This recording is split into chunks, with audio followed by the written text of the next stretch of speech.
Happy Sunday. Happy Sunday. How's everybody doing today? Come on in. Come on in. Beautiful Sunday afternoon. What time is it? 1 o'clock Central right now. Come on in. Welcome, welcome. Let me know where you're from. Make sure you can hear me okay in the comments, that you can see me okay in the comments. I turned up this light a little bit because last time, the way YouTube processes these live streams, they get really dark. So I turned this up a lot. So if I'm like shining onto your screen, I'm sorry. Hopefully I look okay. But I did have to turn up the lighting. But anyway, come on in to a potentially spicy live stream today. I've already seen some comments come through. A lot of different takes. So this whole thing here, this discussion today is going to, from my standpoint, it's 100% done in a way that I'm just here to float ideas. I'm here to think about potential partnerships. I see some correlations between the two people in the title, obviously Elon Musk and Andrew Yang, that I think could benefit a lot of people potentially. But ultimately, what these forums are about, these live streams, is to talk about ideas openly, freely, and respectfully, right? So, and I know we're about to delve into something that's going to be usually when we talk about politicians or people that are in the political arena, things tend to get a little bit heated because of how passionate people feel. But I would ask that if you do want to share any thoughts or if you do want to post anything in the comments, obviously I'm not your parent. I can't tell you exactly what to do. But what I find is that if we are as respectful as humanly possible with each other when we share our ideas, they tend to kind of cut through a little bit better, okay? And then if we're able to have a forum where we can just openly talk about these things and how they would work out over time, then I think ultimately that's what I'm trying to get to here, okay? And as before, what we'll do with these forums is that if you do want to share some thoughts, and if you do want to come on and share them live, not just in the comment section, I'll post a link to the live stream to join, so that you can come on and ask questions and share maybe some thoughts, right? And I do ask that we, do try to keep it brief, because obviously this is going to be a potentially jam-packed sort of a topic here. But yeah, so it's in the description. Let me use one of these cool overlays here. If you're visiting us live, I put the link for joining the live stream in the description. But what I will ask first is that I'm going to spend a few minutes just walking through sort of my thought process as to why this topic even came up in the first place. And then we'll go from there, okay? But do let me know where you're from before we even get started. So we got people from Canada. We got people from Philadelphia. Newbie here. Welcome, Will. Good to have you, my friend. We have DRK, long time follower of the channel. Thank you very much. From Atlanta, Hotlanta. We got Germany, Earth. We got people that are original Yang. That's awesome. Yeah, very good to have everybody. Oh, we have a couple people from Atlanta. That's amazing. So we got Finland, our usual global audience. I love it. Okay, and it does seem like we can all, you can all hear me and see me okay. So as long as that's good, that's perfect. And we got people from Iowa as well. Okay. Cool. So here is how I think about this topic. And of course, as I go through this, drop your comments in the section. Feel free to have your conversations in the comments as well, right? We're here to just share ideas. Okay. So this is where it all started for me. As of, what is it? 2019-ish, 2020. I could not give less of a crap about politics. I could not, okay? I was super disengaged. Just to give you a little bit of context, I'm 35. I'm 35. Yeah, I'm 35. I'm 35. I don't know how I would question myself how old I am, but tells you how old I'm getting, I guess. I'm 35. Okay. Let's keep going here. So I would have been around 31, 32 years old, okay, around that time frame. And really I was just not engaged in politics whatsoever at all. And I think, thinking back, the reason why that was is because I couldn't for the life of me understand, in most cases, in my opinion, what politicians were saying.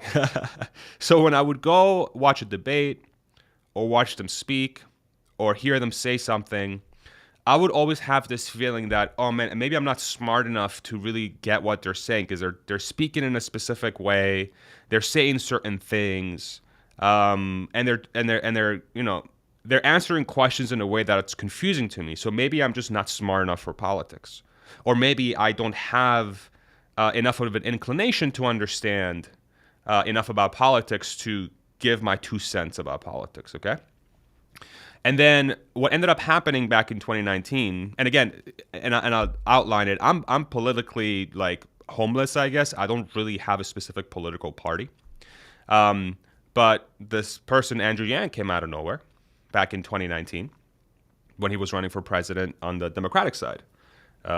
If you guys are familiar on the U.S. politics side, for those of us that are international. So, and the thing that really, like for me, that caught me off guard is that I really understood what he was saying. That he had a very clear way of describing what he saw as problems in the United States, specifically. So he talked about a lot of his campaigning was central around how automation and AI and robotics and things like that over the last few years, they've impacted a lot of jobs. And the reason why the Midwest is sort of been struggling for the last few decades, it's because of the outflow of work from those areas, obviously overseas, but also an outflow to companies and to jobs that are more automated, which over time haven't created enough jobs for those areas to really survive. Okay, so that was his overall premise, but it was very well articulated and I could follow it. And that was the first time I could ever do that in that realm. So I'm like, okay, cool. Maybe I do understand what these people are saying. They just, maybe I have to absorb a little bit better. And of course, I had been following Elon Musk for a while already. So as a lot of you probably already know, I've been an investor since 2012. And at that time, I would have still been at Tesla. So I joined Tesla 2017. In 2019, I would have been 2 years in and freaking super laser focused on the mission. So, and what was really interesting is that there was this convergence of thoughts between automation, right? Between Elon and Andrew, and the way they talked about it was like, not in the same sort of context, but they were both talking about how automation is going to change the world, right? And there was this time period as well as when Yang was running for president, where Elon openly said on Twitter that he supports Yang. Something about he's going to be our first goth president, so I support him, right? Joking manner, but it did end up that he was supporting him, which was cool. And I do believe Andrew also interviewed Grimes on his channel, if I recall correctly. Andrew Yang interviewed Grimes. They talk about parenthood and stuff like that. But there was some sort of connection there. So I was like, okay, cool. That's really cool. Then if you're familiar with Andrew Yang, he's talked a lot about universal basic income, or UBI, which at the time was a way to try and mitigate the, how do we say it? Mitigate the impact of automation on society in a way, and to essentially tax automation and robots, okay, to try and fund the United States public with the winnings from this automation, to try and offset the pain of people losing their jobs to that automation in some way. A lot of people can argue as to if that works or not, but that's his overall plan. But he was talking about automation, and he was talking about the future, which to me was very attractive, okay, especially at the time. And so that really started piquing my interest on the person. That really started piquing my interest on Andrew Yang and sort of what he was about. And around 2019, 2020, when sort of the election started coming around in the United States, I'll be completely honest, I became a pretty big fan of him. He just came across to me, and again, you're more than welcome to your opinion, but to me, he came across as somebody who was empathetic, somebody who appeared to be honest, by far the most honest person within the realm of, say, politicians that I could connect with. I generally have a pretty large distrust of politicians, to be completely honest, especially nowadays. But he seemed as somebody that came across very different from that perspective, and he was speaking a language that I could understand, which I think probably ultimately was the most important part of this whole thing. So I found that to be very, very, very, very fascinating. So And I do want to just rephrase that if we do, the key thing here in the comment section is to ensure that we're keeping this conversation respectful, okay? So I just want to keep reiterating this. I know politics can bring up a lot of sort of certain feelings, and I get how it can be divisive in a way. But again, for the spirit of the conversation, let's make sure we keep this as respectful as humanly possible. We're just here to share ideas, okay? So his focus on automation and tech was pretty fascinating to me. And then it also seemed like he was one of the things that he was also focusing on that was interesting to me was we talked about the UI, the AI and automation, but that AI focus was something that was also aligning with Elon, especially as he started getting into FSD, especially as the bot started becoming a thing, right? So there was starting to be a lot of overlap between those two folks. And then as of late, one of the things that Andrew did was, I guess, start his own party, right? His own third party called the Forward Party, which I found to be a pretty innovative step towards trying to make some sort of change or difference in the political system here in the States. Okay, now a lot of people can have thoughts of if that's a good thing or a bad thing, right? But it's sort of innovative for where we are today in the political sort of arena in the U.S. I think, again, from somebody who's really been following politics for not even, I guess, call it 2 years, so consider me a newbie in this, right? This is just me openly talking about my thoughts here. It seems like it's ripe for a lot of disruption. If we draw a lot of parallels to, say, the U.S. political system, and let's use Ford and GM as an example. How long has the two-party system been alive in the U.S., right? And this comment section do help me understand this a little bit better. It seems like that's been around for a really long time, right? And if I look at other countries around the world, it seems like two-party systems are rare. You usually have way more than two parties. And what's becoming more clear to me is that if you have a tough time, if you only have two parties in a country, from what I'm feeling right now in the United States, it's very easy to, like, I guess I've heard Joe Rogan talk about this, like, just to other someone, right? Like, you just say, oh, you're part of that group. Oh, you're part of that group, which appears to be human nature, right? We're tribal by nature as humans. But it becomes, it doesn't maximize for preventing that. It maximizes for maximizing that behavior or of tribalism, which I'm not so sure was super beneficial especially as we were developing as a species, right? I think the diversity of thought over time, I think, is what has allowed us to become a more advanced species. So having two parties seems like, to me, a system that doesn't allow for the maximization of the best ideas coming forward, and you're just maximizing for an idea that's just popular enough, or at least more popular than the other idea to win. But that doesn't always mean it's the best idea, right? And so I thought the idea of another party, or to introducing more parties, period, was an interesting one. So I'm like, okay, cool. And so the reason why I think Elon and Andrew should team up, look, this is really the whole concept of the title, is that I think that there's a lot of overlap from a sort of vision perspective of what are the things that are going to impact humanity in the future, especially as related to automation and AI. Yang has been talking about it. Elon has been talking about it. Elon is freaking driving it, right? And given that Yang has some political experience, right? He did run for president, and he has been plugged into the system a little bit. And now that he is running trying to spearhead this third party movement in the Forward Party, I think that it's an innovative way of approaching how to fix some of the things that he's trying to fix, right or wrong, right? Whatever it is, at least he's trying to do that. So I think having two, in my opinion, we all already know Elon's very innovative, but I believe Yang is innovative as well in the way he's approaching politics. So I think putting those two guys together makes a lot of sense, and just having those two guys work together more on either bringing awareness to certain things that are going on, getting visibility into what the industry is doing from an AI perspective and trying to give it more voice. Like AI safety is a big one. I think Yang could help Elon drive that conversation much closer to where it needs to be in order to get some regulations around AI safety.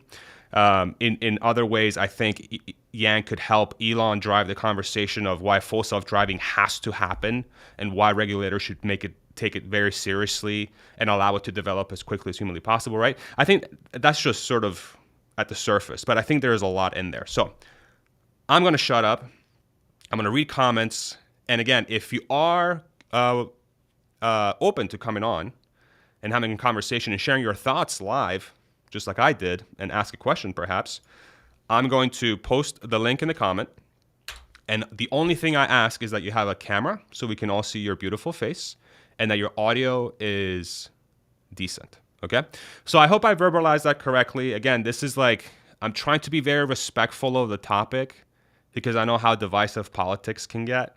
But I'm just trying to float ideas out, and I'm trying to speak my mind about what I think are opportunities here with this awesome community. So let's go ahead and read some comments. Oh, we already got somebody. I love it. We'll just bring him in. Oh, Richard. Yeah. Richard's back. So, how's it going? So I'm good. How are you doing? Good, man. What's up? So I'm an old guy, and notwithstanding whatever my politics are, the thing that's changed over my lifetime that has made it more difficult on getting things done, which is the big issue, is that people cannot constructively disagree.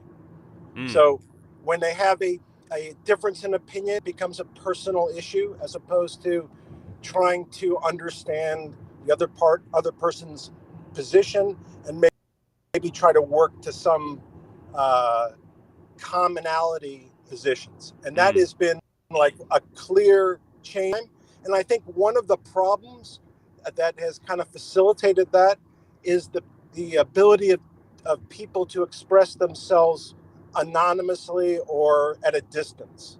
Because if you're not in front of somebody, you can say a lot harsher things than if you have to be right in their face. And part of that is internet related. Part of that, part of that might just be, the time, and as we become more, whatever, just a natural progression. But that to me seems to be like the biggest impediment to moving forward in a constructive fashion.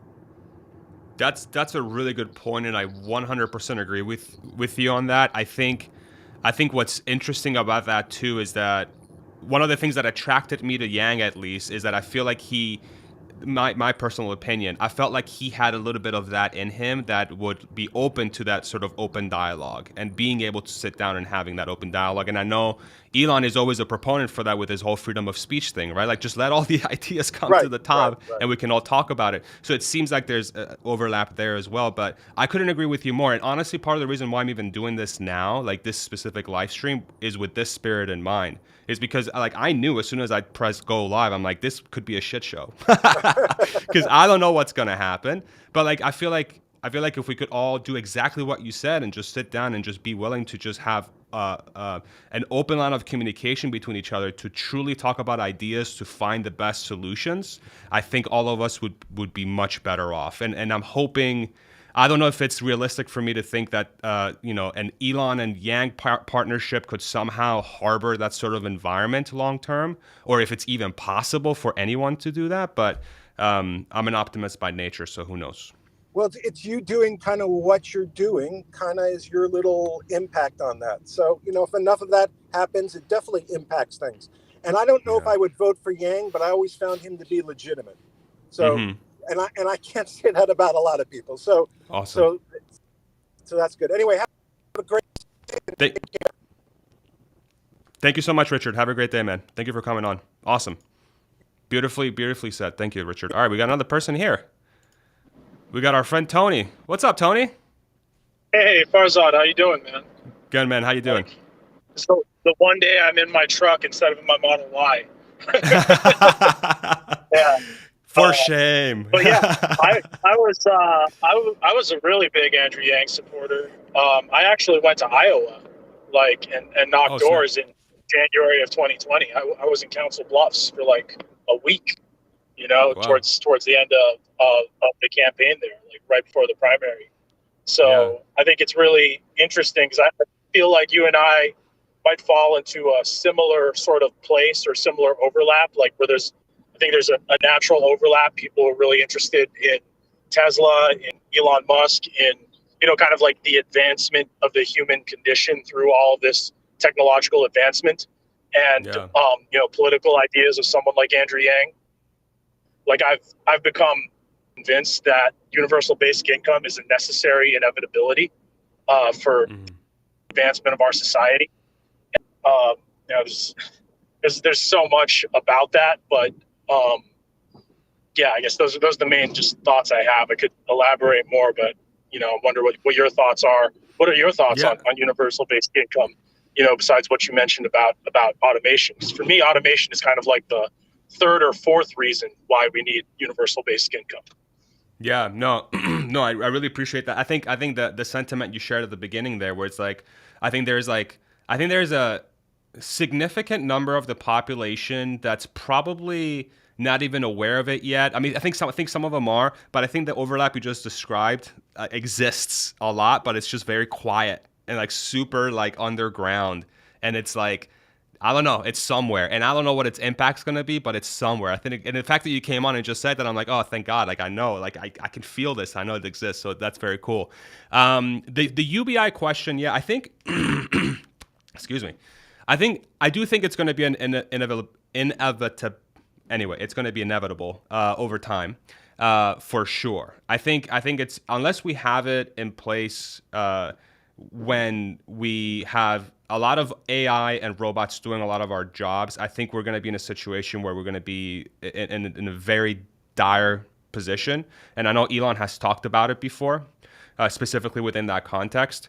To be completely honest, I don't know in what other context UBI would be impactful in or necessary in outside of automation. So I'm curious to hear your thoughts on that, because you named automation as your third or fourth reason. What's the top one or two for you for UBI? The biggest one for me, and I'm sure this will draw there are a lot of people who disagree with this idea, but it's more from the fact of guaranteeing that everyone has an opportunity to be a meaningful part of our society.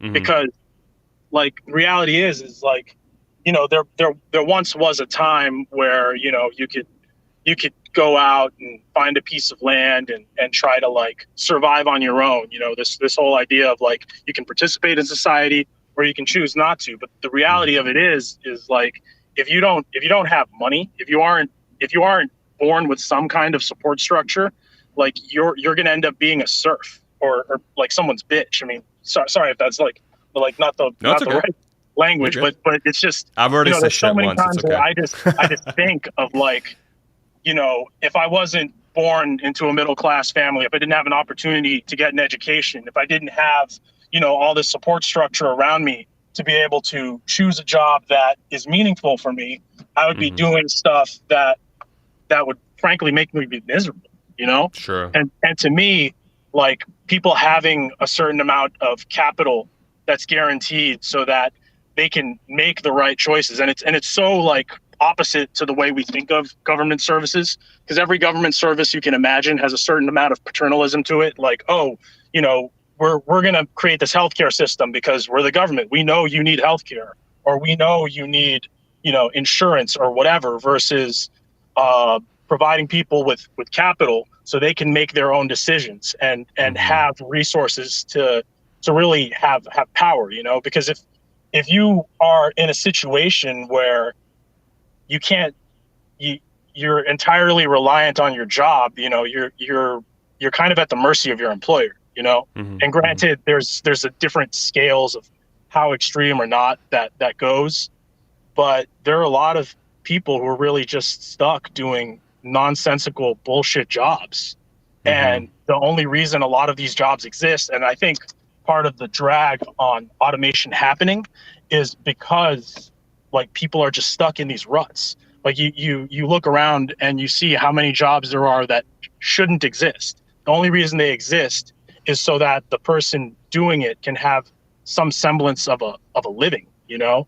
Mm-hmm. And I think there being access to universal basic income like that would just make it all the more clearer of like, what is a complete waste of time? What is an actual good use of human capital? What is an actual good use of people's time?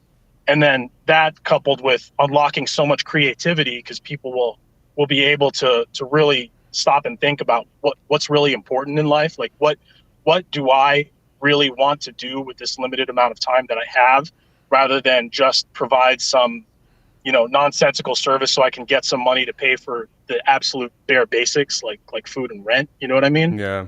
Like these are just the biggest things to me, because it's like universal basic income in a way is sort of guaranteeing that you're a human, you have a right to exist, so you can actually make real choices about what you're doing with your time.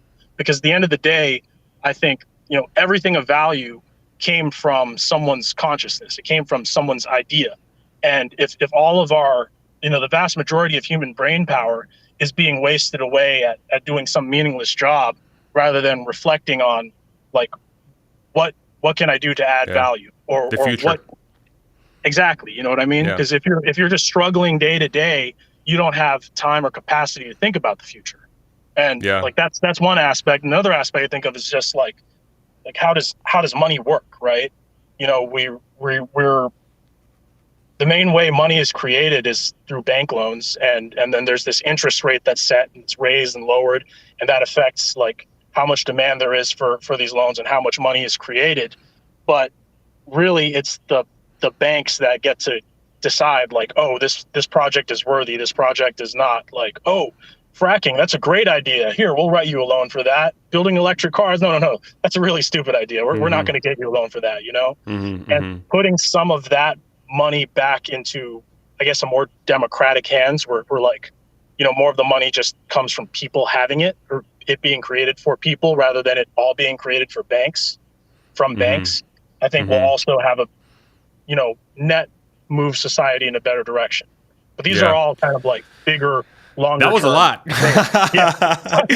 No, you're good. You're good. No, you're good. I really appreciate you sharing your thoughts for sure. I think the overarching idea of a lot of people are stuck in jobs that are super unfulfilling, and a lot of people are like just working to survive. I 100% agree with that. I think what's going to be super interesting to find out is outside of automation, what are the mechanics and tool sets that we have available that are going to allow us to be able to generate enough income as a people to be able to fund all those things, right? So I think that's just a matter of all of us sitting down and figuring out how to do that. But that doesn't happen unless we have people in power that are willing to have those conversations, right? So it's like nobody's even willing to have the conversation right now. I think that's the most important thing we have to solve for initially to even be able to get there, to even understand if, like, I'm not even saying it's impossible or possible, but like no one's even talking about like, let's actually find out if it's possible. Like, this is how you solve problems. Let's sit down and figure out if this shit's possible, So, but yeah, man, I really appreciate you coming on and sharing those thoughts, dude. We have a couple folks in the comments saying you look like Jason Momoa. I don't know if you got that before. I've heard that before. I've heard that before. Awesome, especially because I've let the hair grow out since the pandemic started. Nice. Yeah, man. Awesome, that's awesome. And I guess the last thing I'll leave you with is ranked choice voting. Like the way our voting system works is the main reason why we only have two parties. I agree. Because so we need to adopt a new type of voting system like ranked choice voting, or like star voting, which the founder of Archimoto is actually a really huge proponent of, and is very interesting system, because you get to like, you have all the candidates on a ballot, you give them a score 1 to 5, right? Mm-hmm. Then they count up all the scores. The candidates with the 2 highest scores go to an automatic runoff, where then they look through everyone's ballots, and basically that candidate who had the highest score, they get that vote. So it's just a much more refined system for determining. Yeah, it allows people to vote for their favorite choice. That's what it really comes down to. And express how excited or not they are for those choices. Like, exactly. That scoring system is pretty huge. But anyway, Exactly. Farzad, I really appreciate you having me on, man. I appreciate you, man. Thanks. It's Take been care. great. Have a great Sunday. Bye. Too. Shout out to Tom Nash with the Jason Momoa. That's a big compliment. That's awesome. All right, we got another person in the wings. If you do want to join, Tom, you're also welcome as well if you'd like to jump on and share some thoughts. My buddy, my Russian brother from another mother, I like to call him. We got another guest on. We got Larry David. Oh, yeah, Larry David, my ass. Fuck out of here. I got you. I got a coach. What a troll. We got Larry David. Dude, you know what? It's your background. It was Larry David or Bend Over. I was like, which one should I use? Man. If I knew that background, oh my God, you totally got me. I thought it was like some blonde dude coming on. I'm like, Who the fuck is Larry David, bro? Oh my God. That's hilarious. How you doing, bro? How's it going? Good. I wanted to jump on for 2 minutes. Yes, sir. To say, first of all, how proud of of your community I am. Sorry for my Russian verbiage. It's a little bit fucked up. But I wanted to share my thoughts a little bit about what's going on with the Twitter deal. Fair disclosure, this motherfucker cost me $5,000, bro. Because I put it on the risk arb deal and I said it's sure thing, bro. I tweeted it's a sure thing. Easy money, bro. There goes like 5,000, bro. Yeah, it's not a sure thing. Yeah, found out the hard way. I found out the hard way. So basically, a lot of people don't know this, but I went to law school, and when I went to law school, I had a summer internship, and in the summer, in the vacation between the first year, second year, third year, you do internships in the same law firm where eventually most people end up working, at least initially. And I used to work with this partner, and he was really like empowering. You know what I mean? He let us do a lot more shit than usually like summer interns would do. Mm-hmm. And yada yada yada. I draft a fucking contract, and it's a fucking killer contract. Like it absolutely neuters the other party and we get all the fucking and I put in all these little traps for them, and basically he was like, I think this contract is fucking trash. I said, how? Look, I snuck it here and I stuck it there. They never noticed, and I said, no, you don't understand how contracts work, my guy. He says contracts work based on the win-win. If you fuck with the balance of the win-win, this piece of paper is not gonna fucking hold up the fucking contract. It's meaningless, pointless. If the contract doesn't make no sense, it's gonna fucking collapse. It don't matter if you have this piece of paper. You missed the whole point of contract law, bro. Mm-hmm. And then that was the first time I understood. That's why I'm not big on contracts. I signed 1 pages, bro, 2 pages. I don't give a fuck. So, looking at the Twitter deal, this is exactly what fucking happened. So in Twitter, the deal has become pretty much insufferable for Elon, to the point where he's saying, at minimum, this is going to cost me $1 billion. At maximum, we're going to Chancery Court in Delaware, and I'm going to be fucking fighting a 10-year battle, which eventually they might basically enforce the fucking deal on me, which is going to be god awful. Let's see what happens. Mm-hmm. So I think Dan Ives really defined it well. Friend of the show here, and I'm sure a friend of my show. I like Dan a lot. He said, this is a disaster scenario for everyone. This is so true. And basically he said this is going to be in court for years, bro. I do want to talk about the winners and the losers from what just happened. Yeah. So first of all, I don't know if you're familiar with the law firm that Elon is working with. They're called Skadden and Sharks. Aren't they like all-time Wall Street law firm? They're one of the top, I think, 5 law firms in the U.S. Okay. So when we were applying for summer internships, like this was either Sullivan and Cromwell, Skadden Arps, Sidley Austin. It's a top 10 firm, maybe even more, especially on the East Coast. I mean, it's fucking phenomenal. Yeah. Anyways, so I call them jokingly, their real name is Skadden and Arps, but I call them Skadden and Sharks. Mm-hmm. But basically, they're saying now, too much bots, essentially. And there's like 5 different arguments. No disclosure, material adverse effect, blah, blah, blah, blah, blah. Now, I never practiced as a lawyer. I know I prefaced this by saying I did go to law school, but I passed the bar, by the way.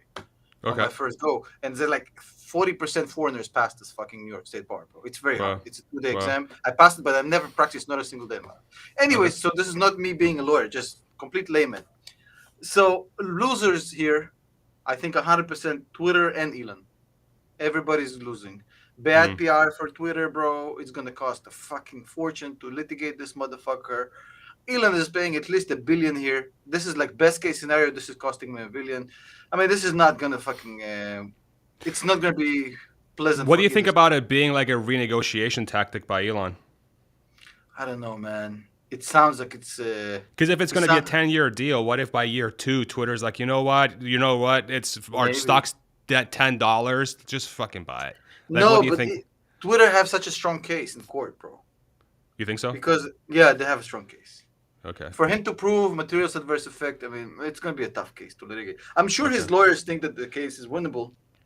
I mean, that's how lawyers think. But Twitter have a solid case enough that they can basically sit there and say, well, we might get like more than $1 billion if we take this. I don't know. It's just not a clear cut. Maybe, I don't know.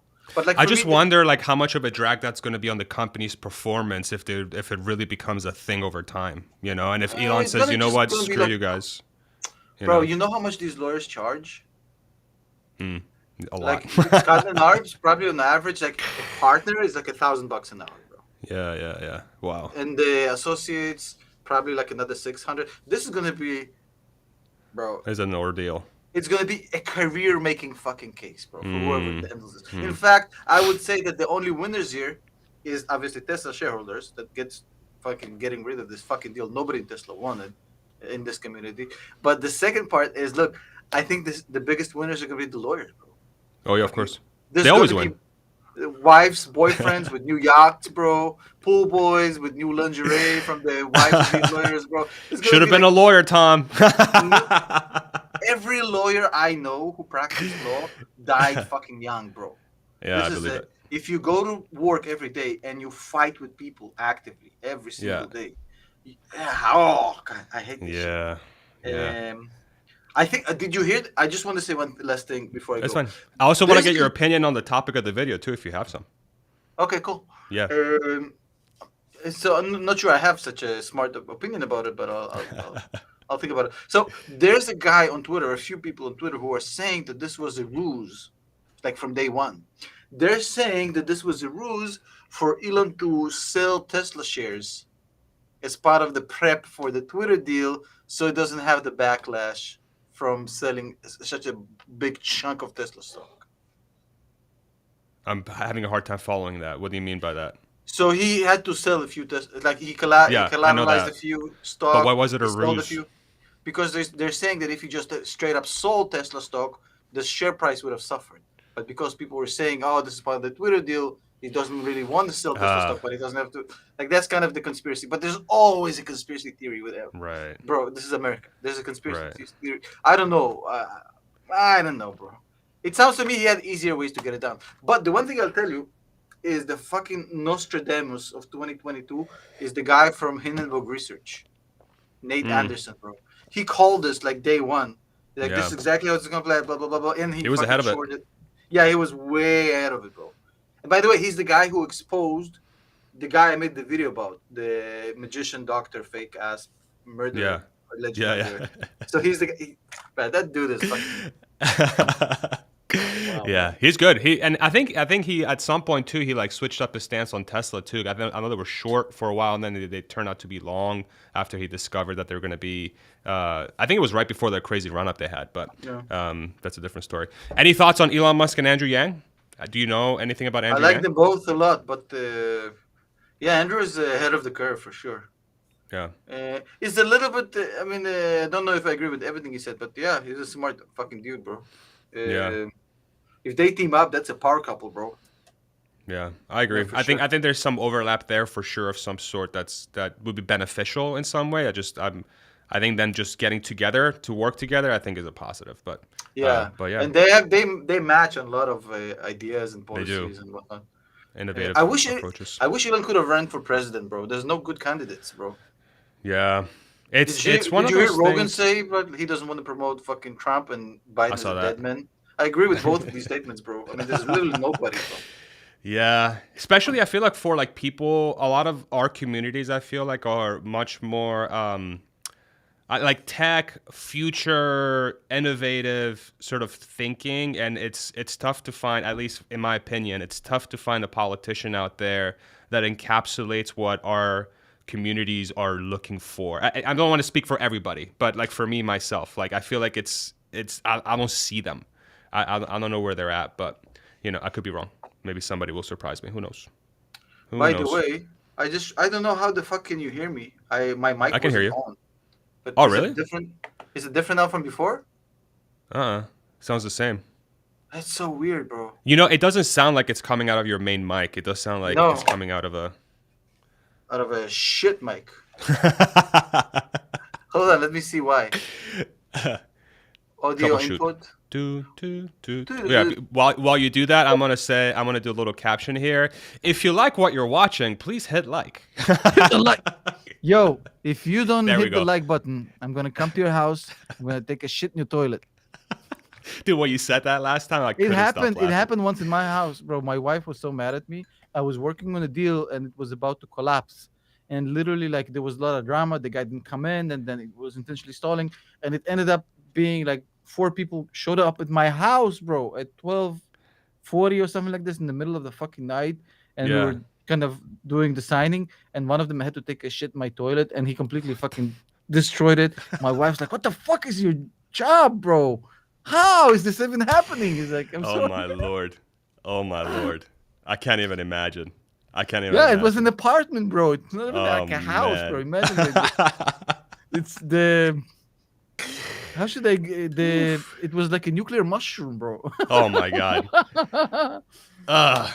I can Anyways. I'm not even gonna say it. Yeah. Anyways, I'm Thanks, gonna brother. clear the stage for other people. I know there's other people who want to speak. I'll Thank be you, man. watching from the audience. Awesome, man. Thank you, Tom. As always, man, you've been a huge supporter, man, and I really appreciate you every time you And I'll come see on. you And soon. I think on the 19th, Yeah.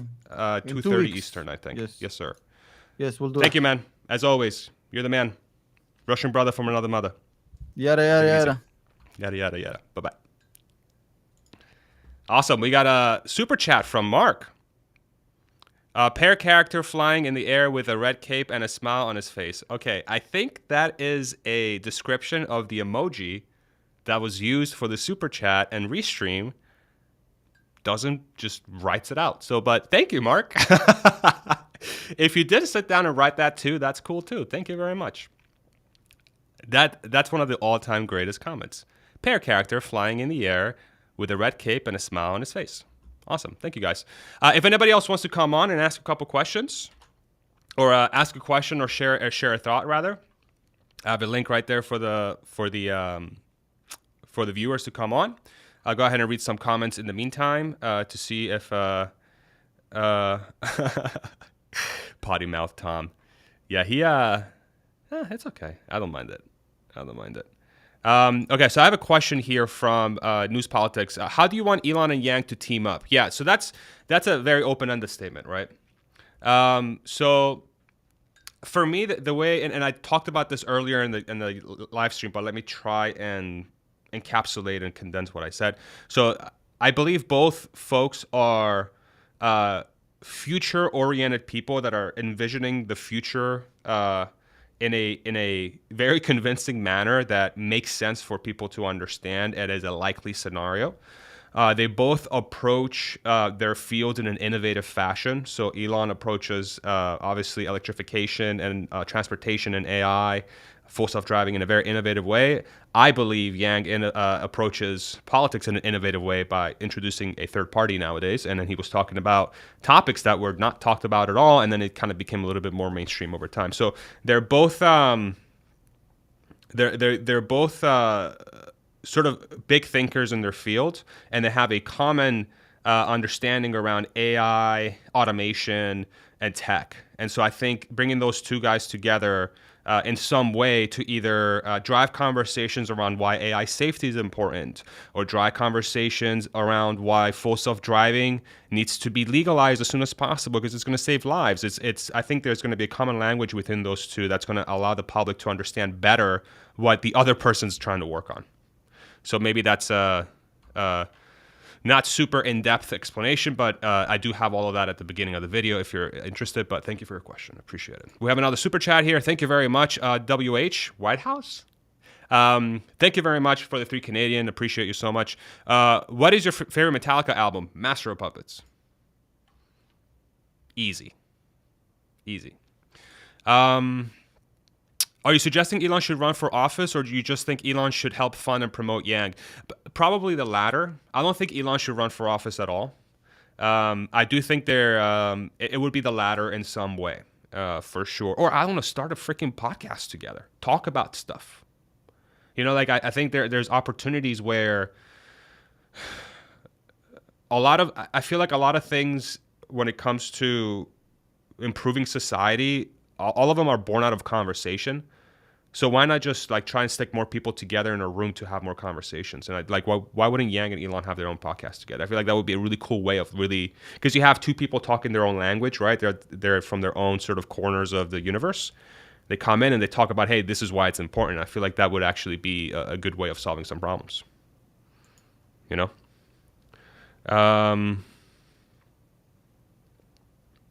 Yeah, so that's how I think about that. Let me know if that makes sense.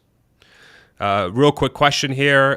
Do you think it's worth flying in from Europe to the Tesla shareholder meeting? Is there much more there than the broadcast keynote? Well, I would only fly out if you have an invitation. If you don't have an invitation, I don't know if you would. But Austin is a pretty cool place. I mean, Austin has a lot of stuff to do. You can visit the Gigafactory from outside. But Austin's got some pretty cool spots. And I believe TeslaCon is doing some stuff that week with like people meeting up at a bar or something, so you might be able to meet other Tesla fans. But I mean, Austin's a cool city. It's a cool city. As long as I think it's in Austin, right? Pretty sure it's in Austin. Could be wrong. Okay. I'm going to post the link one more time in case anyone else wants to come on. I will give this a few more minutes opportunity for folks to come on. If you do have questions, definitely drop them in the comments section. I'll go ahead and read them and see if I can add any thoughts. We have Kent saying, a best way for both to work together is to form a solid third party with a platform. I think that makes sense. I think that makes sense. And I'm curious, like how much of the, that third party that Elon has created in the forward party is, how much of that already has some overlap with what Elon and his companies are trying to achieve, right? Thanks for the response. You got it, News Politics. No problem, my friend. I got you. By the way, thank you so much, everybody, for the respectful discourse in the comments section. I've been reading through it from time to time. Thank you. We need more of this. Everybody, let's do this more often. It's so good. It's so good to be able to just have conversations freely and openly. It feels good. It feels like you're actually solving some issues, or you're getting to a solution. Love Yang also forward-looking and would do well together, but the media and powers that be hate Yang almost as much as Elon, constantly put up wrong pictures and misspelled or butchered Yang's name. I remember that. That was definitely interesting. I'm trying to find a couple comments that were sort of in-depth anti-Yang. If you do have an in-depth anti-Yang or anti-partnership take, do let me know. Do drop it in the comment, but please be respectful. Thank you. All right, we got somebody on, but I don't think their camera's on. Here, we got somebody with a camera here. Their camera. We got Dave back. What's up, Dave? Here, we got somebody with a camera here. Their camera. We got a echo on your side. Here, we got somebody with a camera here. I've got you on twice We here. got an echo on your side. Here, give me a thumbs up once you're ready. Oh, man. Sorry. Give me a thumbs up once you're ready, and then I'll bring you in. Oh, he's in. Okay, he's ready. Oh, man. Sorry. Sorry about that. Give me a thumbs up once you're ready. Oh, I still got echo. Oh, He's still got echo. Oh, man. Sorry. Yeah. Sorry about that. Give me a thumbs up once you're ready. Yeah. All right, we got Daniel in, I think. Daniel, you're there. Hello, Daniel here from the Netherlands. How are you today? All right? I'm doing great. Thank you so much. How you doing? Yeah, no, yeah, we're surviving over here with the summer and all, so it's going nice. Yeah, yeah, All right. All right. What can I help you with? weekend and all. Yeah, no, just sitting here and thinking, oh yeah, you've been doing a great job there, keeping us all informed with things, along with all the other guys, like the Thank you. Aussie guy down under and all. Thank you so much. Yeah, but see, you're talking about politics and whatever, and that's a bit of a dangerous move. Spicy. But Spicy for sure. yeah, Yeah, it's all so in the you know with I knew when I created the video, I'm like, man, this could go south quick. But I've actually been very it's been going pretty good. I thought we've been having some good discourse in the comments, and this is just in the nature in the spirit of trying to create more open dialogue, even with topics that could potentially be divisive. Because I think we need more of that in the world. But hopefully it's working out. But we'll see. yeah, no, it's going all right, I think. So Yeah. but yeah, over here we got lots of different parties in the politics and whatever, and Yeah. I don't think it really is the answer because over here you've got all sorts of. Basically, it's boiled down to the point that everybody votes for everybody, and there's no clear winners. And every year again, every 4 years or 3 years, whatever it is, they are constantly having to organise parties together to try and get people to form a government as such, and then once they get that formed, then they still can't do anything. So it's a bit of a. It seems like only the big boys are controlling them somewhere from the big companies and whatever. Yeah? Interesting. How many But like parties does the Netherlands have? Oh, they've probably got about 25. Wow. Okay. Okay. So lots of little ones, of course. Yeah. Would you say that less parties would help? Like, what would you say would be a good improvement to that system to try and mitigate some of those issues you just listed? Yeah, no, I think the biggest problem is that the revolving door policy of what you see happening from big business. That they're putting people from big business to make rules and regulations so that that company does well, and then pay them off later on, that sort of thing. And I don't know, it just seems like maybe I'm a bit negative after being around for quite a few years. But yeah, you just don't see any way forward with this sort of thing, and that's why I think that Elon Musk is just doing an amazing job. He's actually, in a way, starting to take over the job of the government by actually pushing people to go green and do the job like it should be. Yeah. Yeah, I think when I definitely respect the opinion of folks being negative about Elon talking politics, but the way I think about it is, why wouldn't you want somebody who is an obviously good problem solver to try and somehow be a little bit more involved in something, at least in the U.S. that I can talk about, in the U.S. that's so very clearly broken, and I think if there was more energy around that sort of approach to try and just let's have more innovative people trying to actually fix these things so that we can all have actionable governments or politicians that can solve problems, and I don't know why that's such a controversial statement. I have a hard time understanding it, but I definitely respect everyone's opinion. But it's interesting what you said about the system in Netherlands, though, because I didn't know there were that many parties. But I guess if big business and big money has influence into a government, regardless of how many parties there are, of course you're going to have some negative outcomes. So it would make sense to fix that, Yeah, it's like there are a bunch of puppets with strings being pulled everywhere. Man, I feel like every country just has problems. It sucks. Yeah, no, but that's right. Yeah, it seems to be the world around, and the so-called blackmailing and all sorts of carry on, and who knows. But we shouldn't be too negative, I guess. You just have to do the best you can in your situation, and that's what that's right. Mr. Musk is doing, I guess, in that way, and he's just ignoring it all. But yeah, he started now on the Twitter thing, and I don't know, have you ever heard his dad talking or anything? I saw his dad. I didn't see his dad, but I thought there was a couple of news articles of his dad talking about him being proud of him or something. But I Oh, never yeah. really, I never really heard much about him. Yeah. Okay, well, he's a very nice man. If you listen to some of his stuff there on YouTube from Okay. South Africa, where he's living, and he's just like very positive type of person. He's been for years in business and engineering and stuff, so which is where Elon has got a lot of that from. Okay. And his laugh is exactly the same as Elon. That's Yeah, how you know that one. he's his dad. Yeah, exactly. Oh, it just Yeah. sounds exactly like him. So, but he's been since it was a year of 10 or so that Elon was about 10 years old. His father was taking him because he was living without his mother on his business trips around all over the world, in fact. And Elon was sitting there and listening to these big boys, and he would tell them what he thought in some of those meetings. So from a year of 10 years old, he's been learning to communicate with adults and Wow. mature adults, which is probably why he's way ahead on his thinking a lot. He's more like a 80-year-old in his head with experience. Yeah.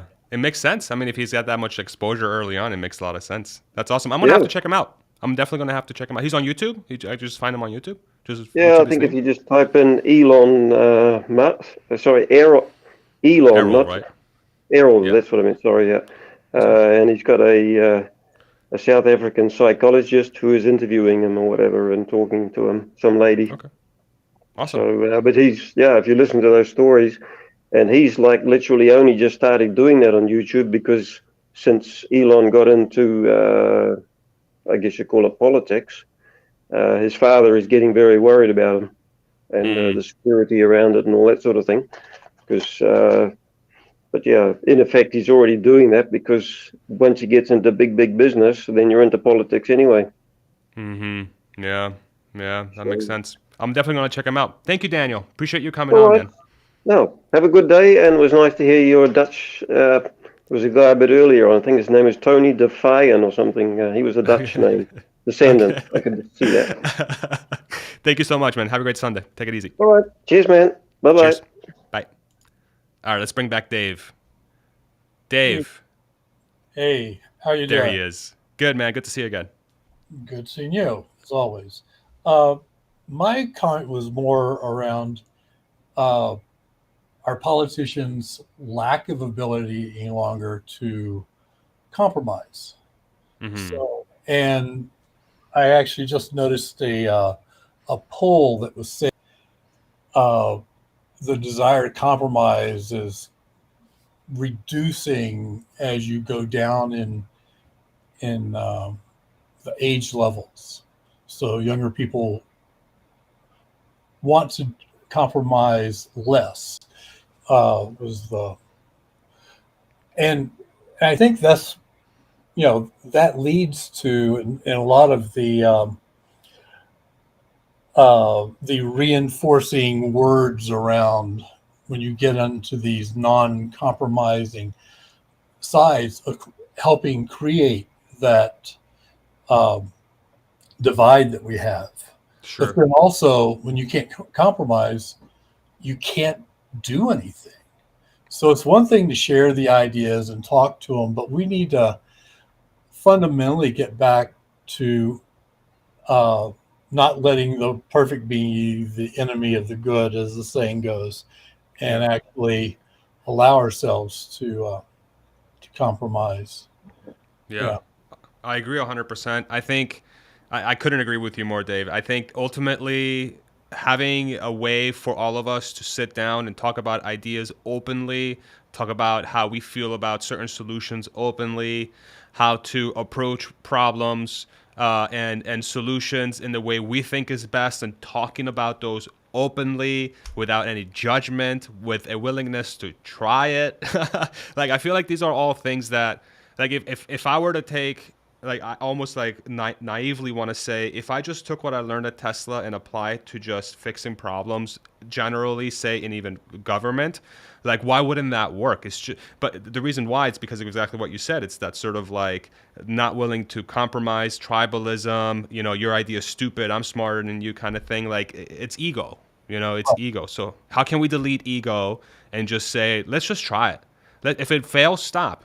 And then if it hurts somebody, or let's make sure we don't hurt anybody.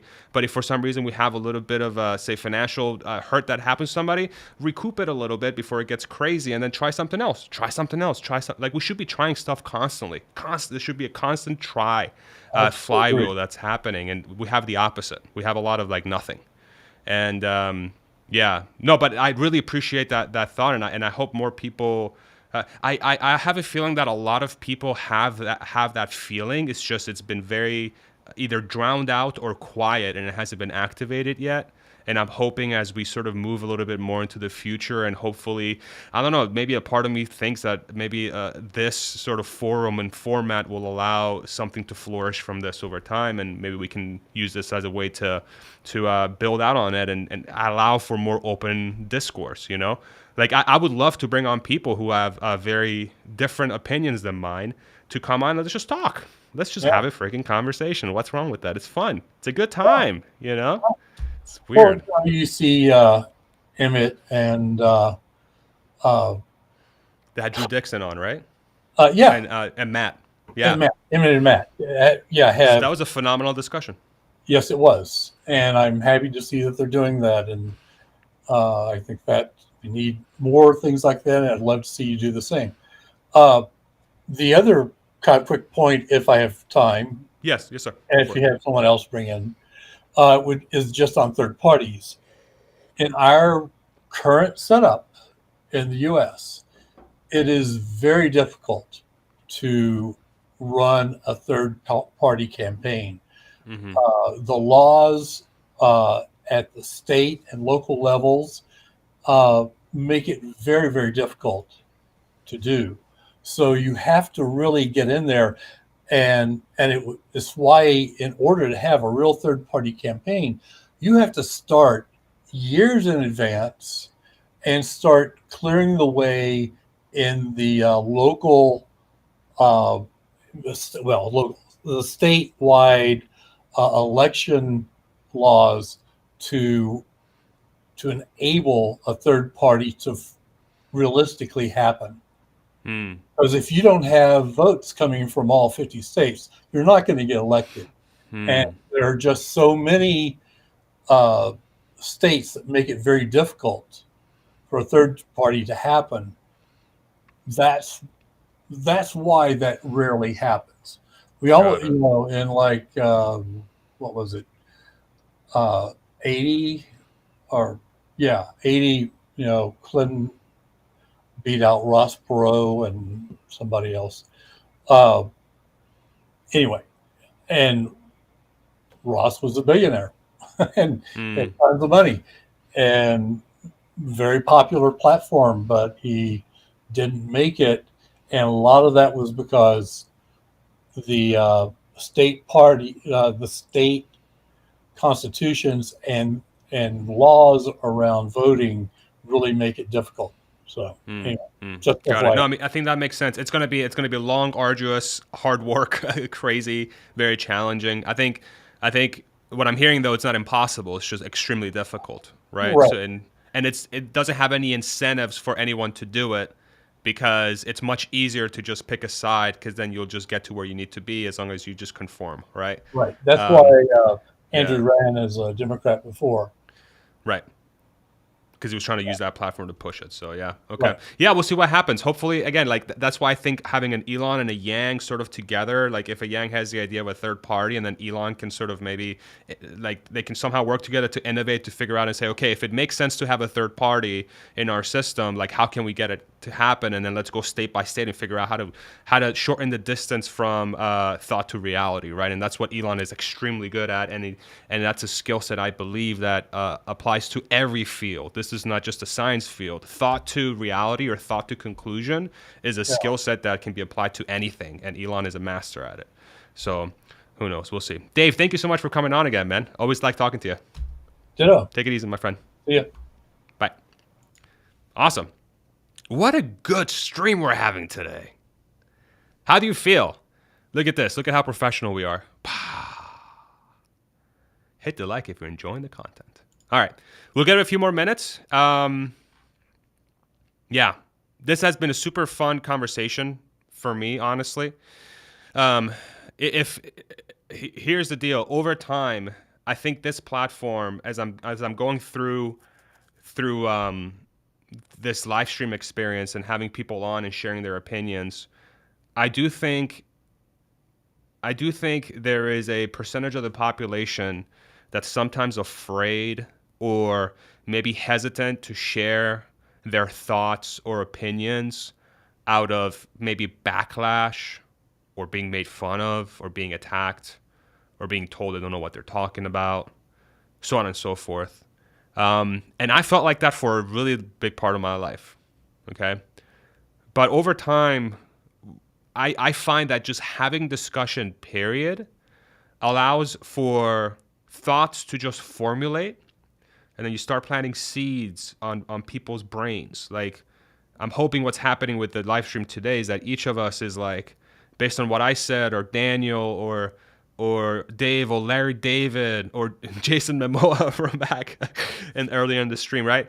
There may have been thoughts or words or motions or something that we said, or something that was said in the comments from any of you great people in the community that may have sparked an idea, maybe created a connection that wasn't there before, or is starting to maybe point us or as an individual closer to a certain conclusion that they're reaching that's going to be helpful for humanity. This is what these conversations are all about. How can we create more seeds to plant into people's brains so that we can start like formulating and trying out maybe different thoughts or different ideas or different things with the purpose of making humanity's future brighter. And this is like such a naive thing for me to say, but I honestly think there's some power in this. I think we have some power here to make that happen. And this is my attempt at that, you know? So I hope this was helpful. I hope this was a good conversation. I'm really enjoying these live forums, so I'm definitely going to keep doing these on a daily basis. I told myself I'm going to keep these short, but they're obviously not. So I'm just going to keep going until as long as they need to go. So thank you all so much for coming on. I hope you have a great Sunday. And then we'll see you again tomorrow for tomorrow's topic. I don't know what it's going to be yet, but I'm sure I'll post it at some point in the morning probably. So thank you all very much. Have a great Sunday. Appreciate you all. Thank you for keeping it respectful. Thank you for sharing your thoughts. Love you guys very much, and have a great rest of your Sunday. Take it easy. Bye-bye.